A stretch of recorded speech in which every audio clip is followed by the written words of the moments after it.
Wow, what a great session that was beforehand. For those who are just tuning in, I strongly encourage you to go back and watch the recording of the session that just took place. Some really great content in there. But hey, it's on to the next one.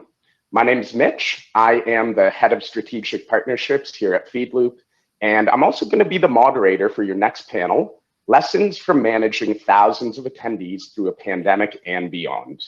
Now, I'm really excited about this one. I'm joined by a terrific group of people. We've got Bill, Andy, and Matt from Third Street Group over in the UK. And I'm itching to get started. So let's just dive right in. Would be great if we can do a quick round of introductions. So Bill, do you mind kicking us off? Yeah, sure. So hi, everybody. I'm Bill Hammond. I'm the founder and CEO of Third Street Group. Nice to meet you. Thanks, Bill. Andy? Yeah, hi. So I'm Andy Steed. I deal with the content at Third Street Group, so the conference content, and I've been having a lot of fun with PheedLoop for the last few months too. So, fantastic. Hi everyone. I'm Matt Stubbs. I'm the marketing director at Third Street Group, running Big Data London. Beautiful. Well, really excited to get started here. So let's just dive right in. And Bill, I'd love to start with you. If you could just take a moment to talk to us a bit about what Third Street Group is and the growth of Big Data London over the last few years. Yeah, sure. So we're a specialist technology event organizer. We're a bunch of guys. There's actually a very small team. There's 5 of us in total. So apart from the 3 of us here today, there's our colleague Manoj, who leads our sales operations, and my wife Avril runs our kind of operations and finances. So it's a very tight team. We've all worked together in different ways in the past. We kind of came together as Third Street grew. We've always worked remotely. We've always used cloud-based technologies. We've all of us specialized in the tech sector for many years. So in some ways, we kind of knew what we were doing, and we already had all the infrastructure in place to deal with working in a pandemic. So in that regard, not a lot changed for us, other than the fact that our day-to-day business, which is organizing in-person events, was immediately kind of cannonballed by what went on with the pandemic. But we've grown very, very fast since we launched back in 2016. We're principally known for running the Big Data London event. First edition of that ran in 2016 with just over 3,000 attendees. The last time we were able to do that as a physical in-person event was in 2019, and we had well over 9,000 attendees at that one. And the thing has just grown and grown and grown. And we were looking forward to with the 2020 edition to going well over 10,000 attendees, and at the time we'd signed a tenancy with the largest hall at the Olympia complex in London. And for those of you who've been to London, if you've ever been to Olympia, they have this iconic venue with a great big glass roof. It's one of the original kind of Victorian venues within the London scene. When you graduate to that hall, it's a sign that you've made it. So we were all looking forward to that, and then up comes the pandemic. So it's been interesting. That's some incredible growth you guys achieved in a really short period of time. So I heard you mention that you were projecting around 10,000 participants for 2020 pre-pandemic. Mm-hmm. What did the event look like after the pandemic in 2020? Did things change? Did you meet that number? Did you surpass it? Yeah. So it was an interesting time because we run in September, kind of the late September period. So here in the UK, we went into lockdown on the 23rd of March, and the first wave of the pandemic was really peaking in the April-May time. And we were finding that within our sector, the technology sector, a lot of the events in, particularly Q2 of last year, were converting to virtual. And we started to kind of study them and follow them. We started to look at the attendance patterns that they were experiencing. And in the early days, it may have been a novelty factor or whatever. What was happening was that quite country-specific events were suddenly getting international or maybe, kind of global audiences, and their attendance numbers were going through the roof. And we were looking at that thinking, okay, what's going to happen with ours? What should we be planning for in terms of capacity? Do we plan for the 10,000 we'd expected? Do we double that? Do we scale it back? And actually, in the end, as the pandemic progressed and as more and more people were exposed to using these virtual event technologies, everybody's on Zoom all the time, everybody's on webinars all the time. What we actually found was there was a bit of a kind of fatigue creeping in. Right. So we, looking at the trends that were going on, and looking at the trends we were seeing in the way that, initially when we started doing webinars, we were getting massive audiences, like way more than we expected. But things calmed down, they kind of leveled off. And because of the trends we were seeing in that kind of data, we actually believed that the audience we would deliver for Big Data London in September would actually be smaller than the in-person event. Partly because there's so much competition for people's time in terms of what they're doing online and doing digitally. So, we were planning for a core audience, which is probably going to be in a range of 5,000 to 6,000. That's pretty much exactly what we delivered. But very engaged people, very much the kind of core of our audience community. They set aside time to join the event over those 2 days. And we had a lot of, as I say, a lot of people watching speaker sessions, engaging in chat and so on. So it was an interesting journey. I think some of the people who, as I say, ran events maybe in Q2 that had gone virtual saw a different situation. But now, as we've moved on, I think, all of us are kind of in a much more realistic view of how much competition there is for people's time when you're doing digital stuff. That's very exciting. Well, Bill, thanks for sharing those insights. I'd like to loop Andy into the conversation now. And as we know, Andy, the content director for Big Data London, you must have felt a little overwhelmed with the challenge of going 100% virtual at first. So can you speak to us about the challenges that you faced and how you overcame them? Sure. Yeah. And first of all, thanks for having me and thanks for having us. Great job with the event so far. It was a kind of dizzying experience around a year ago when the world went into lockdown and COVID really took hold. It came at you very, very fast, and there was lots of decisions to be made.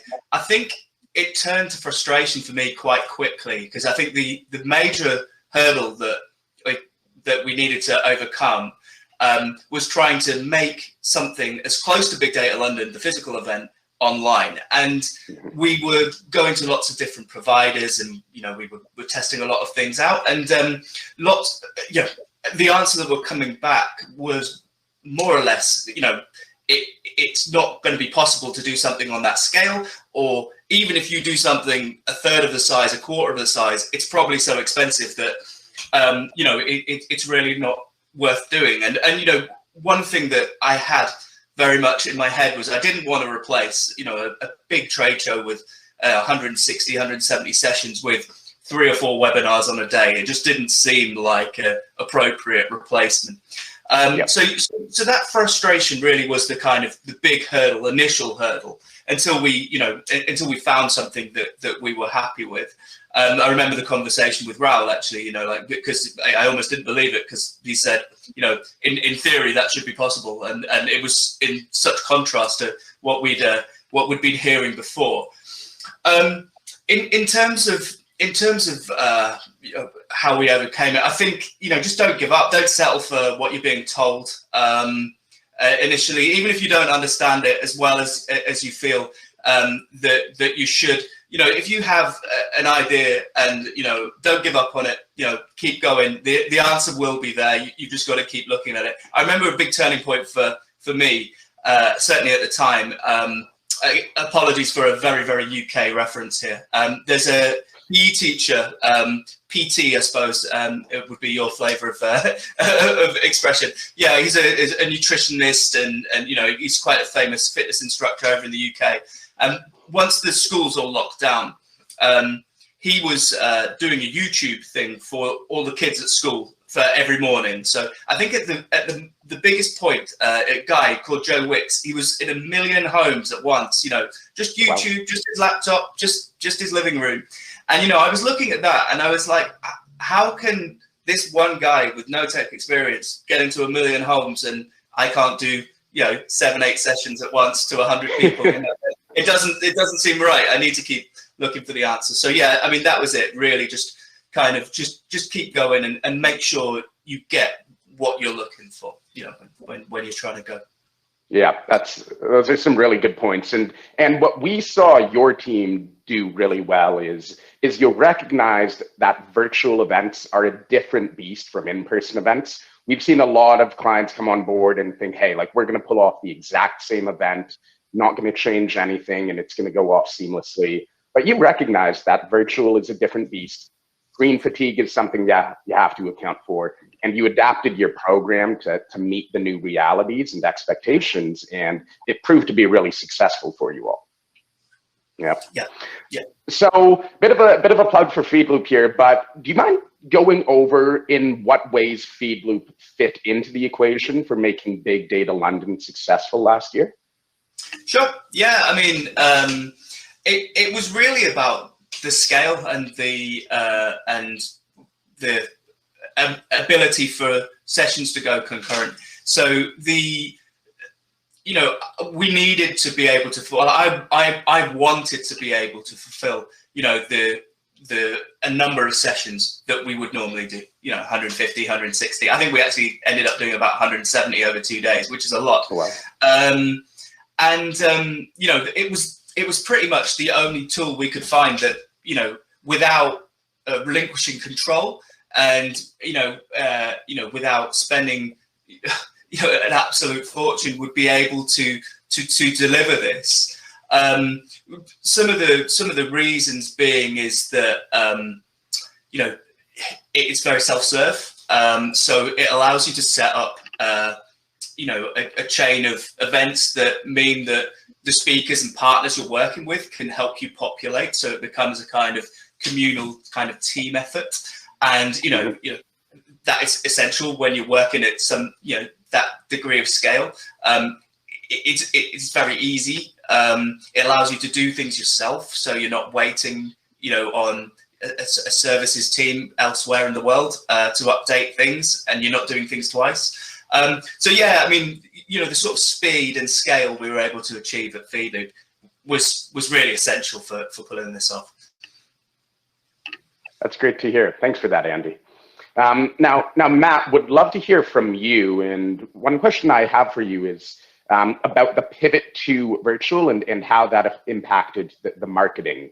So when you did make the switch to running Big Data London virtually, how did the way you market and promote the event change? And are there any lessons learned that you can share with the crowd, like what worked well, what didn't work well?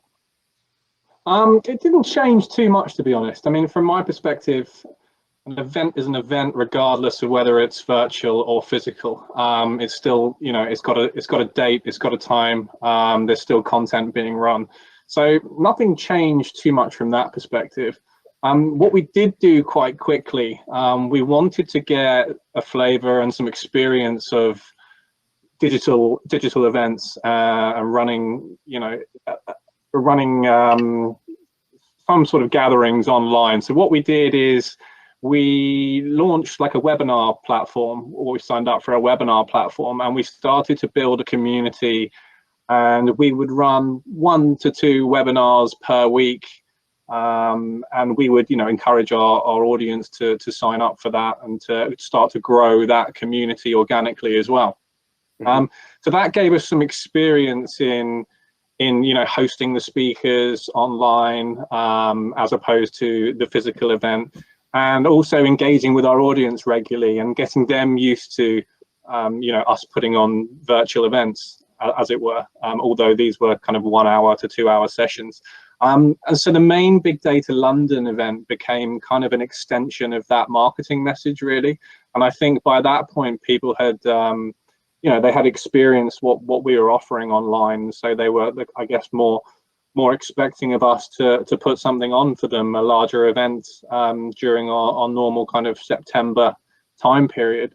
In terms of the changes that we made, I guess they're relatively minor, like I said, but you know, for any marketing people watching, I think it's obviously important to, you know, keep the branding updated. In terms of we changed all the dates and venues and that kind of thing, and made it very clear that this was a virtual event. I think communication is a key thing. You know, you don't want any confusion with people kind of not knowing if the physical event's happening or if it's been replaced or if the dates have changed or anything along those lines. So we were very clear from that aspect. I guess other things that we made in comparison to what we'd usually do is, you know, after we had chosen PheedLoop, we used the kind of communications platform that PheedLoop provides to contact our audiences more, as opposed to our usual email platform, which we use MailChimp out of interest. So that way we could then, you know, send people's login details with every email that we sent.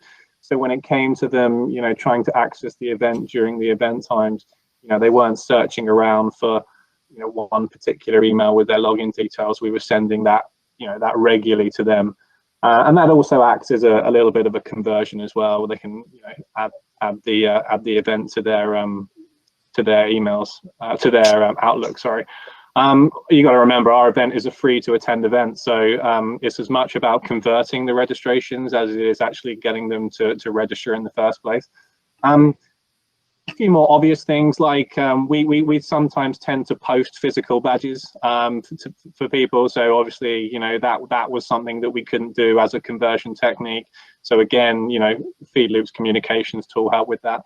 Some more changes, I guess. We used, what we did want to have is we wanted to have our own website still. We've got a very SEO optimized website, and we wanted to be able to pull the information from the PheedLoop virtual platform into our website, so people could, you know, view the content before logging onto the platform, because we only wanted people to log onto the platform during the event hours.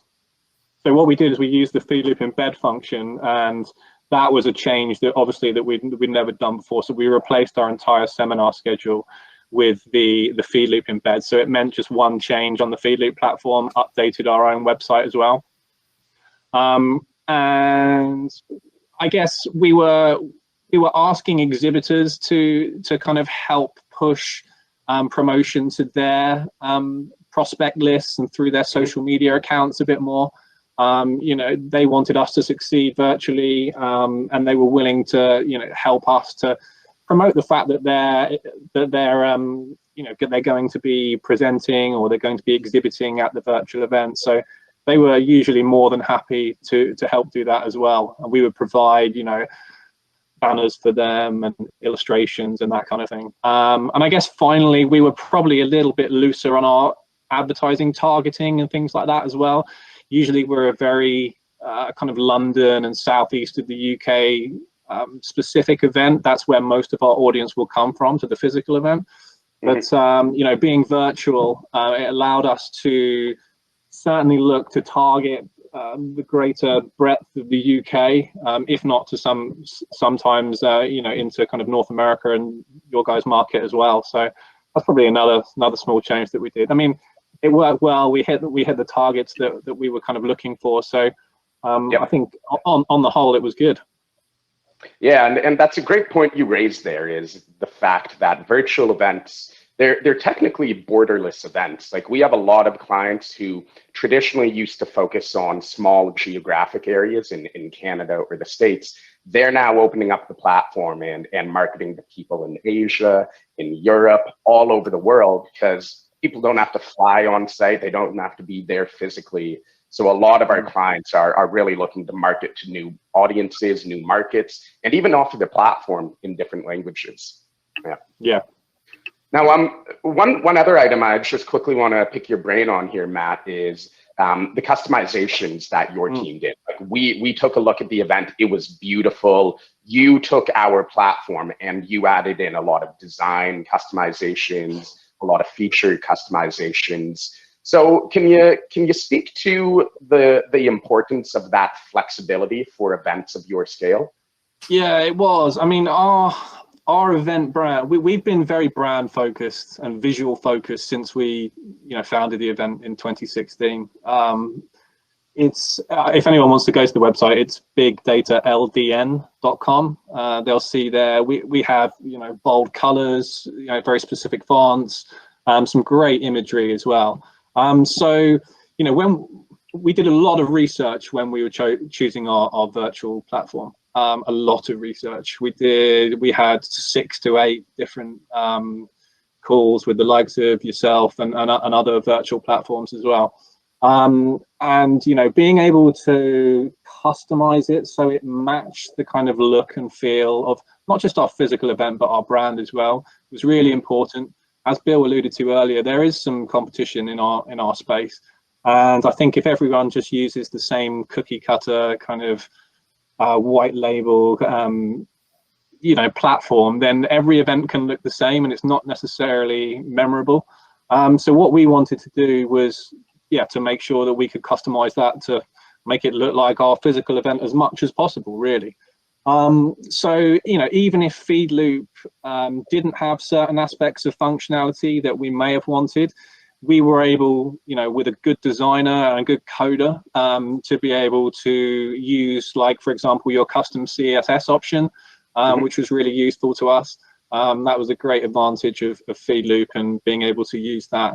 And just to give some perspective to the people watching about, what we did manage to achieve, we added in like a welcome splash screen where we would put, our sponsors' logos and that kind of thing that would flash up for 2 or 3 seconds when people logged into the event. It's a great way of, boosting the ROI for sponsors and their kind of brand awareness.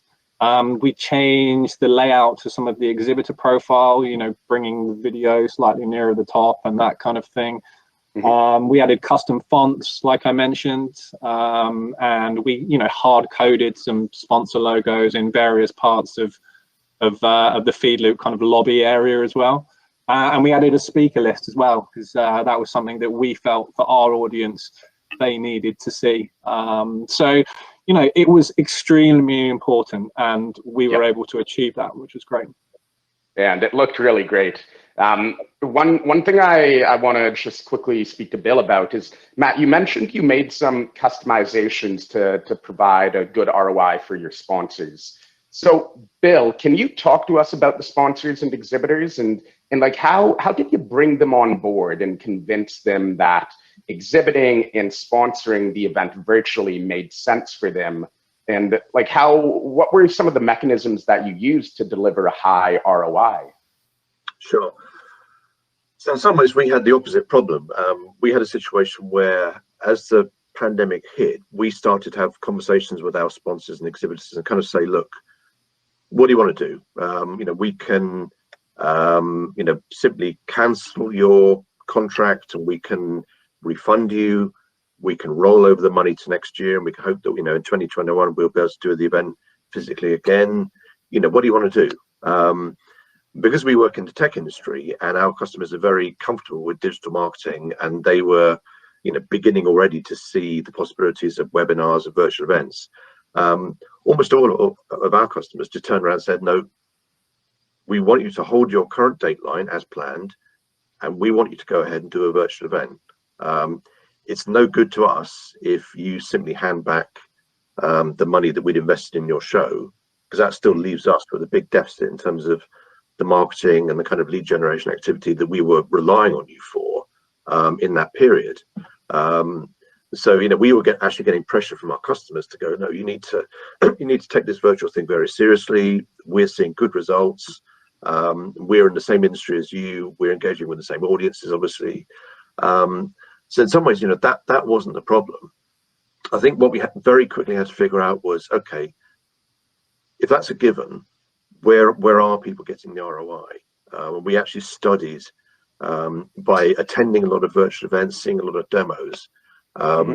We actually had to figure out where sponsors and exhibitors were getting the main volume of engagement from. And the answer is, in truth, it's the content, it's the speaker sessions.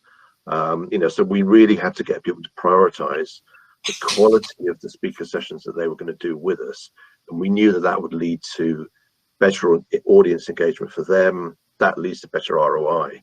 The booth element is important. Other aspects and so on are important, but it's about the quality of those speaker sessions and the engagement you can drive through that. And that's one reason why, as Andy said, that the PheedLoop platform was so important, because we could run the kind of volume of content that we needed to in a reliable way. And you're using, in our situation, we use Vimeo as the kind of the back end video delivery system that just integrates really well with PheedLoop. You're using technologies that are already proven at scale. You're not relying on technologies that may or may not give out at the critical moment when you're trying to run a live event on this scale. So we quickly looked at the options, and we knew that if we could get the content delivery right, we would get the audience and our sponsors would get the ROI. That's great. And it's something that's really important to a lot of the users on PheedLoop is we deal with a lot of associations, like they don't have a whole lot of cash on hand. And one of the primary revenue drivers for them is sponsorship revenue. So getting creative, finding ways to provide a strong, measurable ROI is a really important piece for a lot of our clients. Now, I'm watching the clock, everyone. I know we are running a couple minutes over time, but I've been really enjoying the conversation. There's one final question that I'd like to cap off with here. And Andy, it's just about the uncertainty around COVID. Like a lot of event planners don't know what they're doing this year. Am I running a hybrid event? Am I running a virtual event? Can you conclude us today and just talk to us a little bit about how your team is planning for this uncertainty this year? Sure, yeah. We've got a number of different avenues available to us. I think being a free event, running a hybrid event, which purely happening at the same time, might or might not, but I think we're leaning more towards might not be the right strategy. What we will say is, we will, having learned so much, we will definitely do something, and if we do something, it will definitely be with PheedLoop and all the new techniques and tools that we've learned from. If I could just offer some advice, just to sort of sum up, in terms of people doing this, I would say commit to it as much as you can. Try and learn everything you can about every element of it. Don't outsource. There's a lot of work, and if a vital part of your chain of getting this stuff sorted is outsourced to someone else and you have no control over it, you'll land yourself in trouble. Try and do the video and the editing, and just try and find the skills within your organization. And the other thing is just keep pushing the ticket like PheedLoop do. PheedLoop, it's easier with PheedLoop because they release so many products and upgrades and different services all the time. Try new things all the time. I don't think we've ever done the same thing twice, even though we've been happy every time we've done it.